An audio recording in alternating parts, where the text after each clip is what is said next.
नमस्कार माझ्या सख्यांनो आणि सवंगड्यांनो. तर काल होती एकादशी किंवा इतर कुठलाही उपवास असला तर आपल्याला आठवते खिचडी, साबुदाण्याची खिचडी. पण खरंच साबुदाणे एवढे हेल्दी असतात का हो, की अगदीच मैद्यासारखे रिफाईंड? एकादशीचा उपवास आध्यात्मिकदृष्ट्या महत्त्वाचा तर आहेच, शिवाय डायजेशन, बॉडी डिटॉक्स आणि वेट लॉस यासाठीही उत्तम दिवस आहे. माझा पण काल उपवास होता. मी दिवसाची सुरुवात केली नारळ पाण्याने. मध्ये मला भूक लागली म्हणून मी एक केळं खाल्लं. दुपारच्या जेवणात मी खाल्ली खिचडी.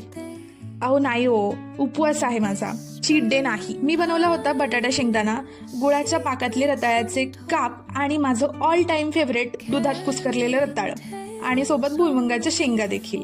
खऱ्या प्रथेप्रमाणे मी उपवासाला कंदमुळे आणि शेंगदाणेच खाल्ले होते.